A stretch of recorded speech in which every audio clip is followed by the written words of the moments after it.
जय श्रीकृष्ण मंडळी. चला आपण पुन्हा एका नवीन गोष्टीकडे वळूया. आपल्या गोष्टीचं नाव आहे मनाची स्थिती. आता बघा, आपलं मन कधी एका ठिकाणी नसतं. ते नेहमी वेगवेगळे विचार करत असते.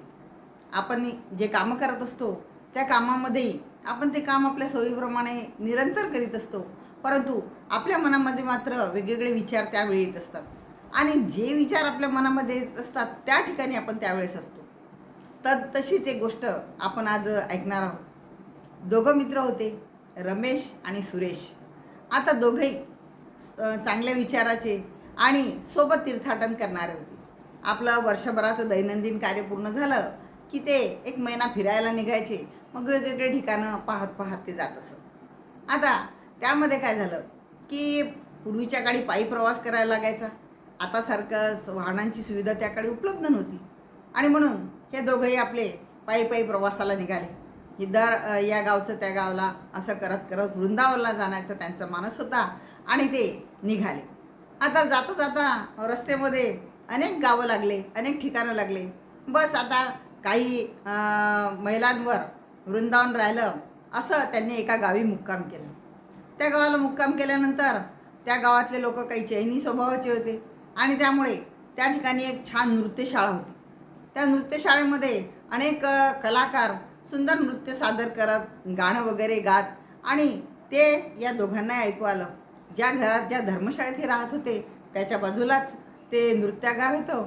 आणि म्हणून दोघेही मित्र म्हणाले की आपण आता खूप थकलो, खूप प्रवास झाला आपला, अजून तर आपल्याला खूप दूर जायचं आहे वृंदावनला. तर आपण असं करूया, हे या आजच्या दिवस आपण या नृत्य संगीताचा कार्यक्रम ऐकूया.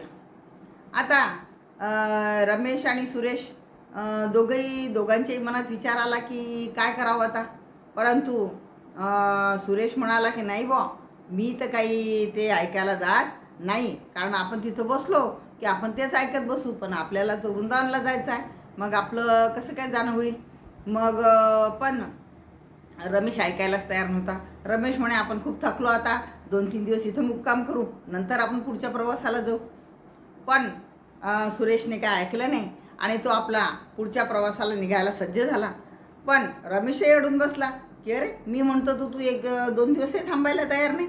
नाही म्हणे, तू थांब, तुला थांबायचं असलं तर. मी मात्र आपला निघालो. मग रमेश दरकोस दर मुक्काम करत वृंदावनला जाऊन पोहोचला. इकडे हा आपला त्या नृत्यांगनेचं कौशल्य पाहण्यामध्ये, त्या कार्यक्रमामध्ये जाऊन बसला आणि त्या कलेचा आस्वाद घेऊ लागला. आता कालांतराने काय झालं, सुरेश जाऊन पोहोचला वृंदावनमध्ये. तिथं खूप अलोट गर्दी, त्या गर्दीमध्ये चेंगराचेंगरी करत करत करत करत तो कसं तरी त्या मंदिरामध्ये त्याने प्रवेश मिळवला. आणि इकडे हा नृत्य ऐकण्यामध्ये हा रमेश तल्लीन झाला. परंतु रमेशच्या मनामध्ये आलं की अरे, आपण दोघं मित्र सोबत निघालो होतो, आणि सुरेश मात्र निघून गेला वृंदावनला, आणि मी मात्र इथं बसलो या कलावंतिनीचे गाणे ऐकामध्ये आणि नृत्य बघत आनंद घेऊन राहिलो. परंतु मी फार मोठी चूक केली. मी मात्र तिथंच वृंदावनलाच जायला पाहिजे होतं. आज मला परमेश्वराचं दर्शन झालं होतं. तो त्या ठिकाणी बसले होतो आपण, त्याचं सारं चित्त त्या वृंदावनमध्ये गेलो होतं, आणि तो सारखं त्याचं चिंतन करत होता की माझा मित्र आता रांगेमध्ये लागला असेल, आता तो कृष्णनामाचा जय जयकार करत असेल, रामकृष्ण हरी म्हणत असेल, आणि पुढे पुढे जात असेल, आणि अनेक सुंदर सुंदर देवाची मूर्त्या त्याला दिसत असतील, अनेक भक्तगण त्याला मिळाले असतील, अनेक चांगल्या लोकांची आवाज त्याच्या कानावर येत असेल, भगवंताचा जय जयकार त्याला ऐकू येत असेल, आणि मी मात्र इथे.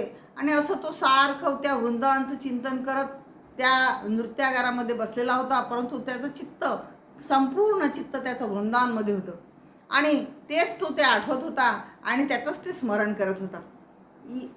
त्यामुळे त्याला सतत भगवत भक्ती त्याची घडत होती. परंतु इकडे मात्र हा जो सुरेश गेला, हा गर्दीत धक्के खात होता, त्याला जेवायला मिळालं नाही. खूप गर्दी असल्या कारणाने त्याला रांगेत चेंगराचेंगरीमध्ये तो अटकत अटकत कसं तरी पुढे जात होता. पण त्याच्या मनामध्ये हा विचार यायला लागला की अरे, आपला मित्र म्हणत होता चांगला आपल्याला की आपण 2 दिवस मुक्काम करू, नंतर दर्शन घ्यायला जाऊ, पण मी मात्र ऐकलं नाही, आणि मी इथे येऊन फसलो. मला 2 दिवस झाले जेवणही मिळालं नाही. मी या गर्दीमध्ये अडकून बसलो. माझा मित्र तिथे किती सुंदर गाणे गात असेल, सुंदर गाणं ऐकत असेल, ते नृत्य पाहत असेल, किती आरामशीर बसला असेल आणि मी मात्र इथे धक्क्यामध्ये लोटापोटीमध्ये अडकून बसलो आहे आणि मला इथं पुढेही जाता येत नाही, दर्शनही होत नाही आणि मी या गर्दीमध्ये अतिशय थकून गेलो आणि एकदम परेशान झालो. मी जर त्याचं ऐकलं असतं रमेशचं तर किती चांगलं झालं असतं. म्हणजे तो मंदिरामध्ये होता, परंतु त्याचं चित्त मात्र सर्व त्या गाण्याकडे आणि त्या कलावंतिनीकडे होतं. आणि जो रमेश होता तो तिथं नृत्य पाहायला बसलेला होता, परंतु त्याचं चित्त सारखं ईश्वराकडे होतं. तो सारखा ईश्वर नामाचं स्मरण करत होता आणि ईश्वराचा भक्तीचा आनंद घेत होता. तो ठिकाण जरी त्याचं दुसरं असलं तरी त्याचं चित्त सर्व भगवत भक्तीमध्ये लागलं होतं. सुरेश जरी भक्ताच्या मंदिरामध्ये पोहोचलेला होता, पण त्याचं चित्त सगळं इकडे ऐश आरामाकडे आणि त्या कलावंतिनीच्या गाण्याकडे लागलेलं होतं. म्हणजे दोघं वेगवेगळ्या ठिकाणी असूनही वेगवेगळे विचार त्यांच्या मनामध्ये येत होते. साहजिकच रमेशची ईश्वर भक्ती घडवत होती आणि सुरेशची ईश्वर भक्तीपासून तो कोसो दूर निघून गेलेला होता. आणि म्हणून आपण कुठे आहे याचा विचार करू नये, तर आपण ज्या ठिकाणी आहोत तिथं आपण कोणता विचार करत आहोत हा विचार आपण केला पाहिजे. जर आपण योग्य ठिकाणी असलो आणि जर आपण ईश्वर भक्ती करू नाही शकलो तर त्याला काही अर्थ नाही. पण जर आपण अयोग्य ठिकाणी आहे, आपल्याला काही कामाधंद्यामुळे आणि दुसऱ्या कारणांमुळे आपण चुकीच्या ठिकाणी येऊन पडलेलो आहे, बसमध्ये आहोत, रेल्वेमध्ये आहोत, प्रवासात आहोत, खूप अडचणीचा सामना करत आहोत, तरी जर आपण ईश्वर स्मरण सतत ठेवलं तर आपल्या हातून नक्कीच ईश्वर भक्ती घडेल. आता त्यासाठी फक्त मंदिरात जाऊन बसण्याचीच गरज नाही आहे.